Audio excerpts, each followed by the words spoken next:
जय माता लक्ष्मी। दोस्तों, अगर आप लोग इस नवरात्रि के पर्व में अगर ऐसी भूल या गलती कर देते हो तो आपके परिवार के ऊपर बहुत बड़ा संकट आ सकता है। तो दोस्तों, आज की यह कथा नवरात्रि स्पेशल होने वाली है, जिसमें हम आप लोगों को बताएंगे कि यदि आप दूसरों के घर से यह 4 चीजें अपने घर लाते हैं तो आपके घर में भयंकर गरीबी आती है। मित्रों, अगर आप सभी ने दूसरों के घर से यह 4 चीज मांगकर अपने घर में रख लेते हैं तो आपके घर में कंगाली आ जाएगी। आपके घर से माता लक्ष्मी रुष्ट होकर चली जाएंगे और भगवान शनिदेव का प्रकोप आप पर बरसने लगेगा। और मित्रों, आपको आर्थिक समस्याओं का सामना करना पड़ेगा और एक एक पैसे के लिए मोहताज होना पड़ेगा। तो दोस्तों, ऐसी कौन सी 4 चीज हैं जो कि दूसरे के घर से मांगकर अपने घर लाने पर भयंकर गरीबी आती है? मित्रों, दूसरे के घर से यह 4 चीज लाने पर आर्थिक समस्याएं आती हैं। मित्रों, एक हंसते खेलते और खुशहाल परिवार की चाहत सबको होती है। परिवार में खुशी का माहौल बना रहे, इसके लिए हम लाखों उपाय भी करते हैं, लेकिन कई बार अनजाने में की गई कुछ गलतियां परिवार की खुशियों को नष्ट कर देती है। दरअसल जाने अनजाने में हम कुछ ऐसा काम कर जाते हैं जो वास्तु के मुताबिक गलत होते हैं और जिसका दुष्प्रभाव हंसते खेलते परिवार को झेलना पड़ता है। वास्तुशास्त्र के मुताबिक कुछ ऐसी चीज है जो कभी भी दूसरों के घर से अपने घर में नहीं लानी चाहिए, अन्यथा हंसते खेलते परिवार को नजर लग सी जाती है। तो मित्रों, इस प्रश्न का उत्तर एक कथा के माध्यम से आप सभी को बताने वाले हैं। तो मित्रों, आप सभी को इस कथा के माध्यम से एक गहन जानकारी देने वाले हैं। इस प्रश्न का उत्तर जानने से पहले अभी तक आप लोगों ने वीडियो को लाइक नहीं किया है तो वीडियो को लाइक कर दीजिए और मित्रों, साथ में हमारे YouTube चैनल को सब्सक्राइब जरूर कर लीजिए और कमेंट में जय माता लक्ष्मी लिखना ना भूले। मित्रों, चलिए आप सभी का ज्यादा समय नष्ट ना करते हुए कथा को सुनाना प्रारंभ करते हैं। मित्रों, एक बार की बात है, समुद्र की गहराइयों में स्थित क्षीर सागर में अत्यंत शांत और नीले वातावरण में सागर की लहरों के बीच में शेष नाग की शया पर भगवान विष्णु सुकून से विराजमान थे। उनका नीलवर्णी शरीर दिव्य आभा बिखेर रहा था। चारों ओर दिव्य प्रकाश था और वातावरण में शांत संगीत की ध्वनि गूंज रही थी। इसी बीच एक पावन पथ से आकाश मार्ग से होते हुए गरुण महाराज जी वहां पर पहुंचते हैं। गरुण महाराज के मुख पर हल्की चिंता की रेखाएं थीं। भगवान विष्णु ने गरुण महाराज जी को देखा और मंद मुस्कान के साथ कहा, पधारो। गरुण महाराज, तुम्हारा स्वागत है। ऐसा प्रतीत होता है कि तुम कुछ व्यग्र हो। क्या बात है? क्या तुम्हारे भ्रमण में कोई अनहोनी घटी है? गरुण महाराज जी ने शीश झुकाकर भगवान विष्णु को प्रणाम किया और कहा, हे प्रभु, मैं अभी अभी पृथ्वी लोक से लौटकर आ रहा हूं। पृथ्वी का भ्रमण करते हुए मैंने एक अत्यंत विचित्र दृश्य देखा है। प्रभु, वह दृश्य देखकर मेरे मन में एक प्रश्न ने जन्म लिया, तो मैं उसी प्रश्न का उत्तर जानने के यह आपके पास आया। तब भगवान श्री विष्णु जी कहते हैं, हे गरुण महाराज जी, आपके मन में जो भी प्रश्न है वह निसंकोच होकर पूछ सकते हो। मैं तुम्हारे उस प्रश्न का उत्तर देने के लिए तैयार हूं। तब गरुण महाराज जी कहते हैं, हे प्रभु, घर की ऐसी कौन सी चीज है जो दूसरे के घर से मांग कर अपने घर लाने से भयंकर गरीबी आती है? हे प्रभु, इस प्रश्न ने मुझे बहुत ही ज्यादा परेशान किया है, तभी मैं इस प्रश्न का उत्तर जानने के लिए आपके पास आया हूं। भगवान विष्णु कहते हैं, गरुण महाराज, आज आपने फिर से मनुष्य जाति के कल्याण के लिए एक महत्वपूर्ण प्रश्न किया है। यहां प्रश्न प्रत्येक मनुष्य के लिए लाभदायक है। हे गरुण महाराज, इस प्रश्न का उत्तर मैं तुमको एक कथा के माध्यम से बताऊंगा। उस कथा को तुमको शुरू से लेकर अंत तक पूरे ध्यान से सुनना होगा। तब गरुण महाराज जी कहते हैं, हे प्रभु, आपके मुख से कथा सुनना कितने सौभाग्य की बात है प्रभु। मैं आपको विश्वास दिलाता हूं कि मैं आपकी सुनाई गई कथा को प्रत्येक मनुष्य के बीच में विस्तारित करूंगा। आगे भगवान विष्णु जी कहते हैं, हे गरुण महाराज, इस कथा को जो भी श्रोतागण पूरे ध्यान से सुनता है उसके घर में एक रूपवान और गुणवान पुत्र की प्राप्ति होती है। तो मित्रों, मेरी आप सभी से यही आग्रह है कि आप सभी लोग भी इस कथा को शुरू से लेकर अंत तक अवश्य सुनना, क्योंकि कथा को सुनने मात्र से ही पुत्र की प्राप्त होती है और उसके घर में माता लक्ष्मी सदा के लिए वास करती हैं। तो मित्रों, कमेंट बॉक्स में जय माता लक्ष्मी कमेंट करें। तो चलिए मैं आप सभी को वह कथा सुनाना प्रारंभ करते हैं। मित्रों, आगे भगवान श्री विष्णु जी गरुण महाराज जी से कहते हैं, हे गरुण महाराज जी, एक बार की बात है। मध्य देश में एक शोभायमान नगरी थी। उस नगरी में एक गरिमा नाम की स्त्री अपने पति और सास ससुर के साथ निवास करती थी। गरिमा एक पतिव्रता स्त्री थी जो सत्य और धर्म का पालन करने में तत्पर और गृह कार्य में दक्ष थी। गरिमा का स्वभाव अत्यंत दयालु प्रवृत्ति का था। गरिमा किसी को भी चिंतित नहीं देख पाती थी। वह कभी भी किसी को हानि नहीं पहुंचाती थी। गरिमा एक सरल स्वभाव की 7 गुण से संपन्न स्त्री थी। वह सदैव दूसरों की सहायता किया करती थी। गरिमा के पति का नाम रामू था। रामू एक किसान था। उसकी सब्जी की एक दुकान थी। वह बाजार में लोगों की जरूरत की सब्जियां बेचा करता था और उन बेचे गए पैसों से अपने घर का खर्च चलाता था। उसकी सब्जी की दुकान पूरे मध्य प्रदेश में मशहूर था। सभी लोग रामू को बहुत सम्मान देते थे। गरिमा अपने पति से बहुत अधिक प्रेम करती थी। वह अपने पति को ही पति परमेश्वर मानकर उसकी सेवा करती थी।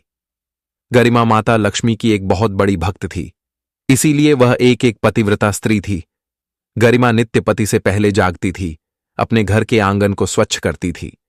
फिर स्नान आदि कार्य संपन्न करके वह तुलसी को जल देती थी और देवी देवताओं का पूजन करती थी। गरिमा ने कभी किसी का अनादर नहीं किया। वह सभी के साथ मधुर वाणी में बातें करती थी। सभी लोग गरिमा को देखकर कहने लगे कि यह तो साक्षात लक्ष्मी के समान गुणों वाली स्त्री है।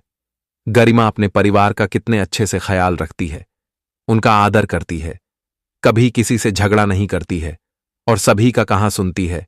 अपने पति के कहे अनुसार कार्य करती है। उसके द्वार से कोई खाली हाथ नहीं जाता था। जो भी भूखा उसके द्वार पर आता तो वह उसे भरपेट भोजन करवाकर ही लौट आया करती थी, जिससे उसके द्वार पर आए हुए सभी याचक अत्यंत प्रसन्न होकर उसे आशीर्वाद देकर ही जाते थे। मित्रों, इसी तरह गरिमा का समय व्यतीत हो रहा था। एक दिन गरिमा का पति सुबह होते ही बाजार के लिए निकल जाता है तो गरिमा अपने सास और ससुर के साथ घर में अकेली बचती है। गरिमा सारा काम धाम करके जब आराम करने बैठती है तभी अचानक से बारिश होने लगती है और गरिमा की गाय बारिश में भीग रही थी और ठंड बहुत तेज थी। तब गरिमा अपनी गाय को अपने घर लाने के लिए सोचती है, परंतु वह बाहर जाती तो भीग जाती। तभी उसने अपने पड़ोस वाले घर में गई और कुंडी खटखटाई।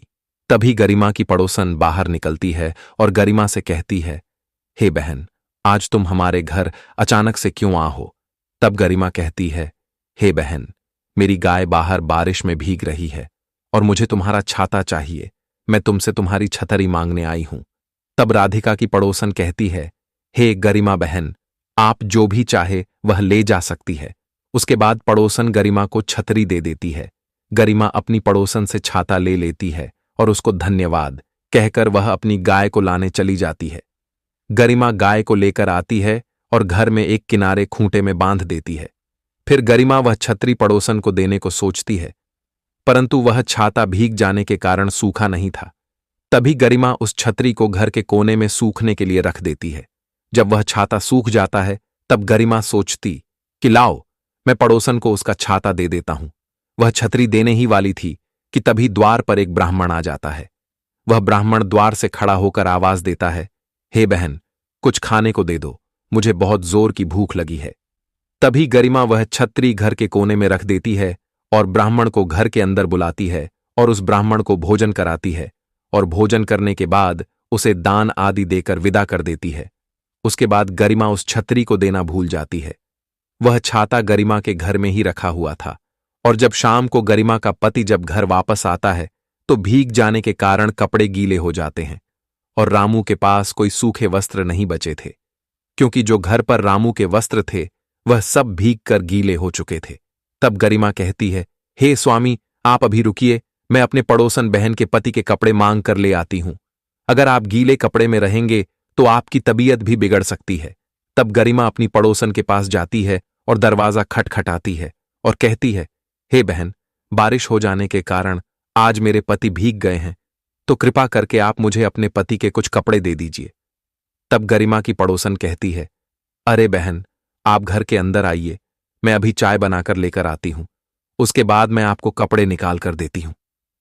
तब गरिमा कहती है, अरे नहीं बहन, अभी अभी मेरे पति बाजार से आए हैं। बारिश होने के कारण उनके सारे वस्त्र गीले हो चुके हैं, जिस कारण मैं तुम्हारे घर कुछ कपड़े मांगने के लिए आई हूं। तब वह पड़ोसन कहती है, रुको बहन, मैं अभी तुमको अपने पति के कुछ वस्त्र लाकर देती हूं। तब वह पड़ोसन घर के अंदर जाती है और घर से कुछ कपड़े निकाल कर ले आती है और वह कपड़े गरिमा के हाथ में दे देती है। गरिमा उस पड़ोसन को धन्यवाद कहकर अपने घर चली आती है और अपने पति को वह कपड़े दे देती है और राधिका का पति वह कपड़े पहन लेता है और फिर दोनों साथ में भोजन आदि करके जाते हैं। जब सुबह उसका पति उठता है तब गरिमा घर का सारा काम धाम करके पूजा कर रही थी। तभी गरिमा का पति रामू उठकर नहाने के लिए चला जाता है और वह नहा धोकर भोजन आदि करके बाजार के लिए घर से निकल जाना है।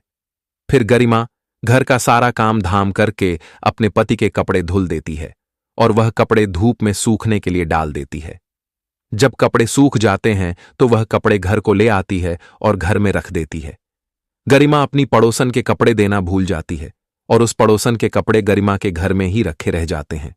और मित्रों, एक दिन गरिमा घर का काम कर रही थी, तभी उसके घर कोई आता है और उसका दरवाजा खटखटाता है। जब गरिमा दरवाजा खोलती है तब वह देखती है कि उसके मायके से उसके माता पिता और भैया और भाभी आए हुए थे। वह उन सभी को देखकर बहुत प्रसन्न हो जाती है और सबको प्रणाम करती है और घर के अंदर बुलाती है। जब वह घर के अंदर बुलाती है तो उनको बैठाने के लिए एक कुर्सी कम पड़ रही थी, तो वह सोचती है, मैं अपने पड़ोसी से एक कुर्सी मांग लेती हूं, बाद में मैं वापस कर दूंगी। तब गरिमा अपनी पड़ोसन के पास जाती है और कहती है, हे बहन, आज मेरे घर मेरे माता पिता और भैया भाभी आए हुए हैं, तो मुझे उनको बैठाने के लिए एक कुर्सी दे दो, मुझे एक कुर्सी कम पड़ रही है। तब गरिमा के पड़ोसन कहती है, अरे बहन, अभी मैं तुमको कुर्सी लाकर देता हूं, मेरे घर में बहुत सारी कुर्सियां हैं। तब वह पड़ोसन एक कुर्सी लाती है और गरिमा को दे देती है और कहती है, बहन, यह कुर्सी तुम अपने घर में रख सकती हो, क्योंकि हमारे घर में बहुत सारी कुर्सियां हैं। तब गरिमा कहती है, अरे नहीं बहन, जब मेरे माता पिता और भैया भाभी चले जाएंगे तो मैं तुम्हारी कुर्सी तुमको वापस कर दूंगी। तब गरिमा अपनी पड़ोसन को धन्यवाद कहकर वह कुर्सी अपने घर लेकर चली जाती है और सबको बैठाकर चाय नाश्ता कराती है और थोड़ा बातचीत सभी से करती है। उसके बाद राधिका के माता पिता और भैया भाभी वहां से चले जाते हैं और जब गरिमा का पति शाम को घर आता है तो गरिमा अपने पति से कहती है, हे स्वामी, आज मेरे माता पिता और भैया भाभी आए हुए थे, घर में निमंत्रण है तो उन्होंने मुझे और आपको बुलाया है। तब रामू कहता है कि देवी, तुम चली जाओ, मुझे कल बहुत जरूरी काम है, मैं नहीं जा सकता। तब गरिमा कहती है, ठीक, मैं चली जाऊंगी। तब दूसरे दिन होते ही गरिमा घर का पूरा काम धाम करके तैयार हो जाती है, परंतु उसके पास पहनने के लिए कोई अच्छे चप्पल नहीं थे जिसे वह पहनकर अपने मायके जा सके। तब गरिमा अपने पड़ोसन के पास जाती है और दरवाजा खटता है और पड़ोसन से कहती है, हे बहन, मुझे आपके चप्पल चाहिए, मैं आज अपने मायके जा रही हूं और जब मैं कल वापस आऊंगी तो आपके चप्पल वापस कर दूंगी। तब पड़ोसन कहती है, अरे बहन, अभी तुमको नए चप्पल लाकर देती हूं, आप परेशान मत हुए। तब गरिमा की पड़ोसन घर के अंदर जाती है और एक जोड़ी चप्पल निकाल कर ले आती है और गरिमा को चप्पल दे देती है। तब गरिमा अपने घर आती है और जाने के लिए तैयार हो जाती है। जब वह अपने मायके पहुंचती है तो अपनी माता पिता और भैया भाभी से मिलती है और बहुत ही प्रसन्न हो जाती है। और जब दूसरे दिन उसे अपने घर आना था तब उसे एक बुरी खबर मिलती है कि उसके घर में चोरी हो गई है। जब वह वहां से निकलती है और अपने घर आती है तो देखी है कि सारा सामान बिखरा पड़ा हुआ है और उसके सारे गहने, जेवरात और जितने भी पैसे थे सब चोरी हो चुके थे। गरिमा का पति रामू बहुत ही ज्यादा परेशान था और एक दिन बिता ही था कि दूसरे दिन खबर आती है कि उसकी दुकान का सारा सामान लुट गया है, उसकी दुकान की भी चोरी हो चुकी है। अब रामू बहुत ही ज्यादा परेशान हो गया और अब तो उसके घर में एक भी पैसे नहीं थे कि वह अपना धंधा फिर से शुरू कर सके। तभी गरिमा अपने पति से कहती है, हे स्वामी, अब ज्यादा परेशान मत होइए। तब रामू कहता है, क्या करो, अब मेरे पास कुछ भी नहीं है, अगर कुछ बहुत पैसे होते तो मैं अपना धंधा फिर से शुरू कर सकता। अब ऐसे ही कुछ दिन व्यतीत हो रहे थे। फिर वह दोनों एक दिन वह घर छोड़कर अपने माता पिता से विदा लेते हैं और कहते हैं, हे पिताजी, मैं 2 महीने बाद फिर से आऊंगा और जब आऊंगा तब अपना धंधा फिर से शुरू करूंगा। इतना कहकर वे दोनों वहां से चले जाते हैं। जब वे जंगल से जा रहे होते हैं और गरिमा विलाप करते हुए जा रही थी, तभी गरिमा और उसका पति रामू उसी जंगल में विश्राम करने को सोचते हैं। जब वह जंगल में विश्राम करते हैं, दोनों को गहरी नींद आ जाती है और जब गरिमा सुबह उठती है तब अपने पास देखती है तो उसका पति वहां पर नहीं था। उसका पति वहां से जा चुका था। तब गरिमा जंगल में इधर उधर बहुत भटकती है, परंतु उसका पति उसे कहीं भी नहीं दिखता है और वह इधर उधर भटकती रहती है। फिर वह सोचती है, मेरा पति मुझे छोड़कर चला गया। अब मैं मायके भी नहीं जा सकती और अपने घर भी नहीं जा सकती। घर जाऊंगी तो माता और पिता कहेंगे कि रामू कहाँ गया। यही सब सोच रही थी, तभी वह अपने प्राण देने को सोचती है। तब गरिमा एक नदी के पास जाती है और सोचती है कि मैं इस नदी में डूबकर मर जाऊंगी तो सारा किस्सा खत्म हो जाए। जैसे ही वह नदी में कूदने ही वाली थी, तभी भी कहीं से आवाज आती है, रुक जाओ पुत्री, रुक जाओ। गरिमा इधर उधर देखते हैं, परंतु उसे कोई भी नजर नहीं आता है। फिर वह सोचती है कि यह आवाज कहां से आई है। तभी उस नदी से माता लक्ष्मी प्रकट होती है और गरिमा से कहती हैं, हे पुत्री, तुम यह क्या कर रही हो। तब गरिमा माता लक्ष्मी को देखकर बहुत ही प्रसन्न हो जाती है और कहती है, हे मां, अब मेरे पास मरने के अलावा और कोई भी रास्ता नहीं है। आपने मेरा घर छोड़कर चली गई। अब मेरे घर में अन्न का एक दाना भी नहीं है और आपके जाने के बाद मेरा पति भी मुझे छोड़कर चला गया है।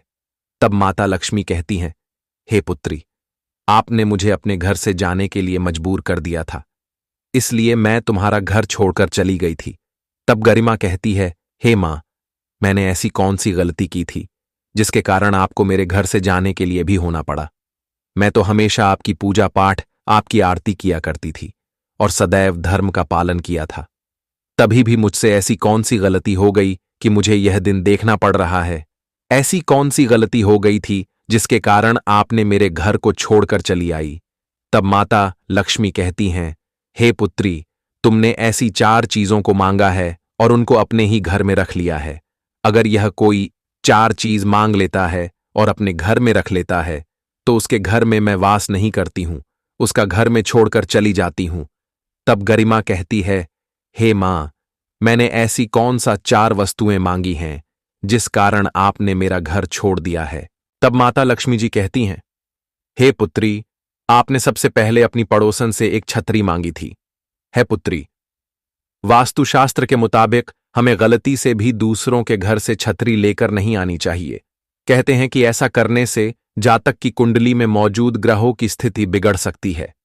यदि मजबूरी में किसी से छतरी मांगनी भी पड़ जाए तो उसे घर के अंदर ना लाएं और इस्तेमाल के बाद जल्द से जल्द वापस कर दें।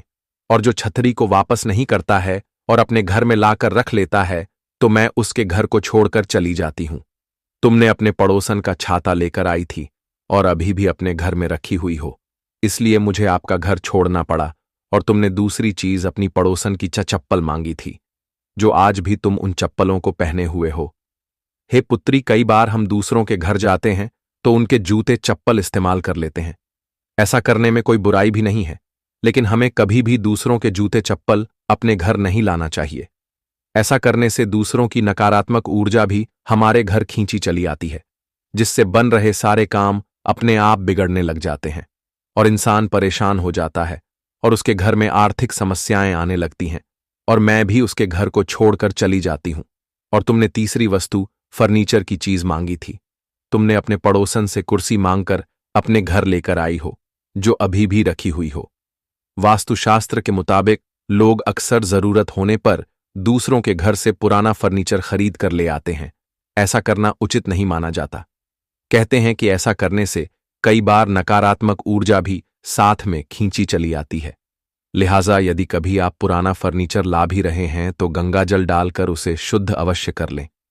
तुमने जब अपने पड़ोसी से कुर्सी लाई थी तब से वह कुर्सी तुम्हारे घर में पड़ी हुई है, जिसके कारण मैं तुम्हारे घर को छोड़कर चली गई। और हे पुत्री, वह चौथी वस्तु है कपड़े। तुमने दूसरों के कपड़े मांगे थे।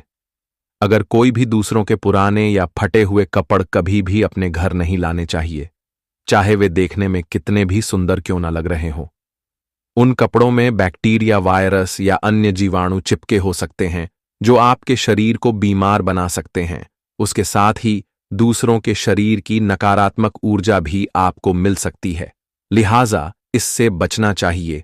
और ही पुत्री, तुमने इन 4 चीजों को मांगकर बहुत ही बड़ा पाप किया है, जिसके कारण मुझे तुम्हारे घर को छोड़ने पर विवश होना पड़। परंतु तुम मेरी सच्ची भक्ति थी। तुमने सदैव ही मेरे नाम का जप और तप किया है, जिसके कारण मुझे अपने भक्तों की रक्षा करनी चाहिए। इसीलिए मैं तुम्हारा मार्गदर्शन बनकर तुम्हारे सामने खड़ी हुए पुत्री। आपने जो भी वस्तुएं अपने घर में मांग कर रखी है, वह वस्तु में तुरंत ही वापस कर दीजिए, और अब ऐसी गलती दोबारा कभी भी मत करना। तब राधिका कहती है, हे मां, अब मैं दूसरों के घर से कोई भी वस्तु मांग कर नहीं लेकर आऊंगी, और इन 4 वस्तुओं को तो कभी भी मांग कर नहीं लाऊंगी, और जो मेरे घर में मांगी हुई वस्तुएं पड़ी हैं वह सब वापस कर दूंगी। तब माता लक्ष्मी कहती है, हे पुत्री, तुम अब अपने घर जाओ, मैं तुम्हारा सारा धन और गहने वापस कर देते हैं। तब गरिमा कहती है, हे मां, मैं घर कैसे जा सकती हूं? अभी मेरा पति मुझे छोड़कर चला गया है, मैं उसके बिना कैसे घर जा सकती हूं? तब माता लक्ष्मी कहती हैं, हे पुत्री, तुम घर जाओ, तुम्हारा पति तुमसे पहले तुम्हारे घर पहुंच जाएगा। तब गरिमा माता लक्ष्मी को प्रणाम करती है और घर जाने के लिए निकल जाती है, और राधिका घर पहुंचती है तो उसके घर में धन ही धन भरा हुआ था। तब गरिमा माता लक्ष्मी की पूजा करती है। तो मित्रों, आगे भगवान विष्णु गरुड़ महाराज जी से कहते हैं, हे महाराज, अब तुम्हें तुम्हारे प्रश्नों का उत्तर मिल गया होगा। तब गरुड़ महाराज जी भगवान विष्णु से कहते हैं, हे प्रभु, आपने आज मुझे बहुत ही महत्वपूर्ण कथा सुनाई है। इस कथा को मैं पूरे संसार में विख्यात करूंगा और समस्त मानव जाति में इस कथा को विस्तारित करूंगा। तो दोस्तों, यह कथा कैसी लगी कमेंट्स में अपनी राय जरूर बताना। और दोस्तों, जल्दी से चैनल को सब्सक्राइब कर लीजिए, जिससे इस नवरात्रि आपको हर रोज एक नई कथा सुनने को मिलेगी। तो दोस्तों, ये नवरात्रि की स्पेशल कथा यही समाप्त होती है। और मित्रों, फिर मिलते हैं इसी तरह की अन्य ज्ञानवर्धक कथा के साथ। तब तक के लिए धन्यवाद।